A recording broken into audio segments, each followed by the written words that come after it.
ain't talking to us. This nigga's easy like a layup. Meeting at the top, man, ain't no people in the way up. Me and my squad, this is visual art. I just pen a few bars, leave a framer for Amadeus. Hold up, say what? Say what? What's wrong with all these haters? They lying. And I'm saying, I'm trying to put my partners on, we always gonna be first. A team of all-stars like it's diamonds on. Hello and welcome back to Second Take. I am your co-host, Julian Smith. And I'm your other host, Lucas Silberman. And today we will be talking about our top 5 draft predictions for the 2015 NBA season. So we're going to go through our top 5, who we think our best prospects are. The lottery came out 2 days ago, right? So we know who the top 5 teams are. And Lucas, I will let you go first. Well, thank you, Julian. I appreciate that. So, Cleveland got very lucky and received the number 1 pick after having a 1.7% chance of even getting the number 1 pick. And so they have a couple of options. They can either think they can get LeBron James and get Joel Embiid, so they get Kyrie, LeBron, and Joel Embiid as the next big 3 in the Cleveland era. And that's very appealing, but in my opinion, I think they should get Andrew Wiggins. Andrew Wiggins should be the number 1 pick in the draft based on the fact that he's a 6'9", defending, athletic player who has the most upside.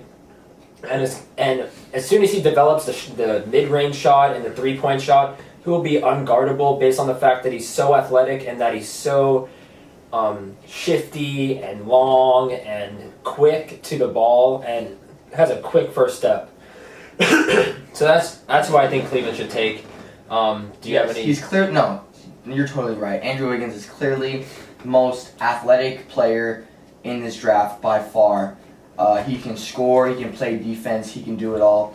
I agree with what you said also for Cleveland not to take Embiid and try to bait LeBron James into returning to Cleveland. I personally don't think that he has any chance of returning to Cleveland after how badly management treated LeBron after he left.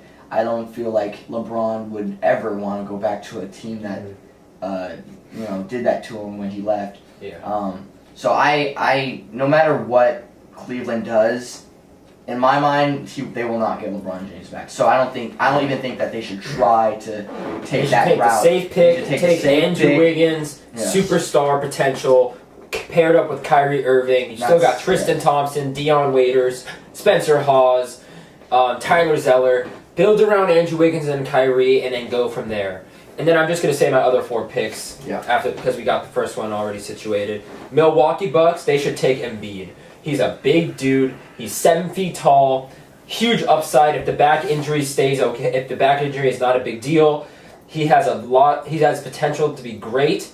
Paired up with the point guard for the shooting guard. Who's the shooting guard for Milwaukee right now? I'm forgetting his name, but Joel Embiid has potential to be a superstar, and you can build your team around them with Giannis Antetokounmpo, who was just named on the second team All-Rookie. Brandon Knight? Brandon Knight. Yeah, Brandon Knight, exactly. And so if you put the team around that, pick and roll, Joel Embiid is a shot blocker, kind of a better, more aggressive Serge Ibaka, Dwight Howard combination. He has potential to be great. 3rd pick, Philadelphia 76ers. In my opinion, the Philadelphia 76ers are the luckiest team out of the 3. Because there's clearly 3 players that are the best out of this. Wiggins, Embiid, and Jabari Parker. And Cleveland and Milwaukee will take those 2. And so you're sitting right there with a superstar waiting on your lap. It's not like you're Cleveland and you're thinking, oh, which one of the 3 should I take? You get the last of the top 3 prospects in this draft, a given superstar. And so Philadelphia, you will get Jabari Parker, in my opinion. Jabari Parker, great scorer, can be paired up with Michael Carter-Williams, who is a great fit. You got Thaddeus Young on that team. You got supporting players like Tony Wroten. When Nerlens Noel's become healthy, you have Michael Carter-Williams, Jabari Parker, Nerlens Noel.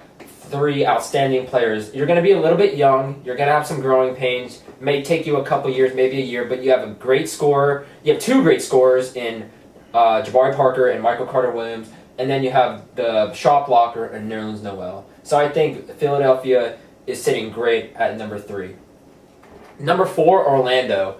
In my opinion, I think that before Embiid became the player he was in college, the big 3 coming into the 2014 draft was Wiggins, Parker, and Julius Randle. Those were the top 3 players in this draft. And then Embiid came along and it became Wiggins, Embiid, Parker. But Orlando will steal Julius Randle at the number 4 pick because he's aggressive, double-double machine, nice lefty. He needs to develop a jump shot. He reminds me a little bit of Zach Randolph with his aggressiveness, his ability to finish around the rim.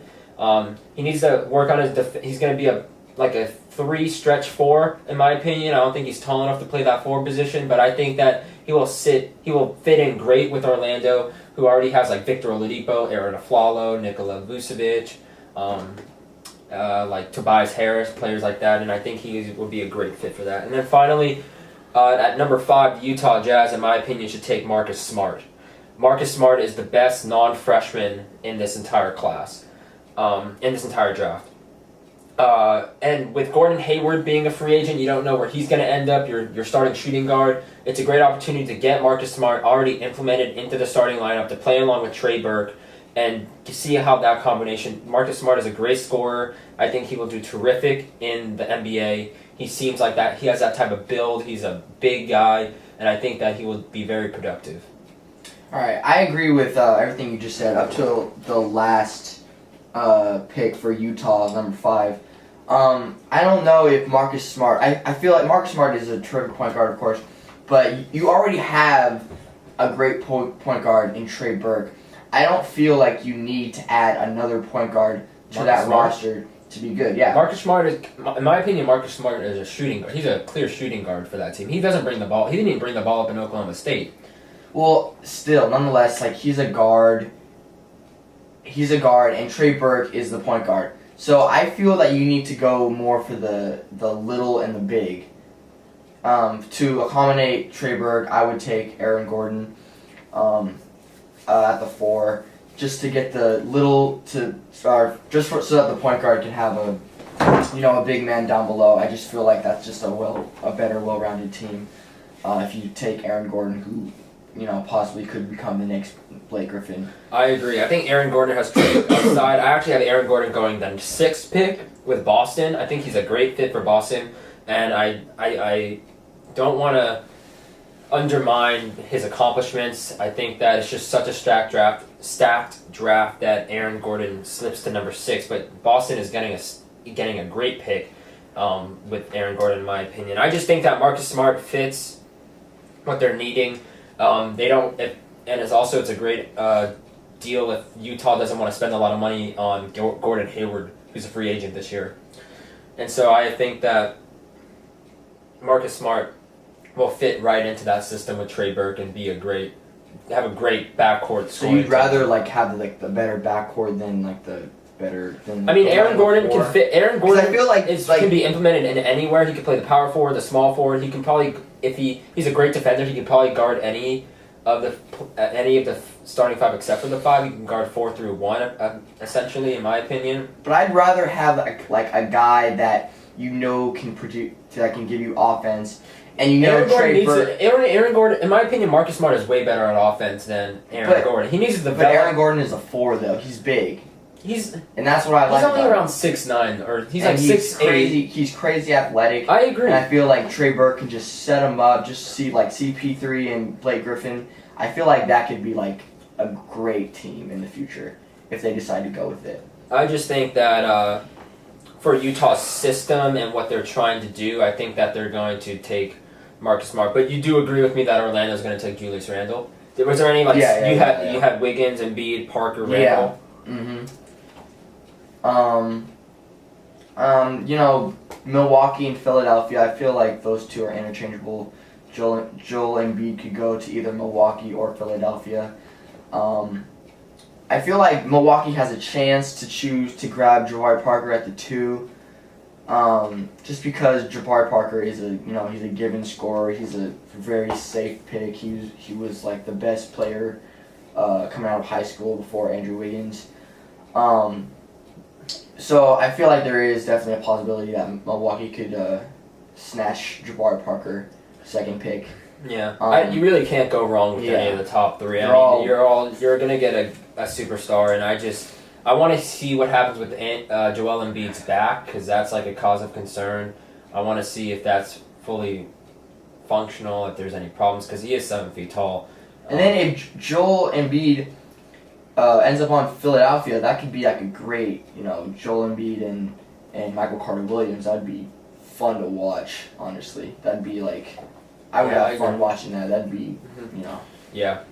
So, but, I mean, other than those two, I feel like the rest are already given. I feel Julius Randle, like you said, he's going to end up in Orlando. Mm-hmm. Cleveland will take Andrew Wiggins, and and Kyrie will have that like dynamic duo thing going. And, LeBron will not return to Cleveland, but that will be a very good team in the future.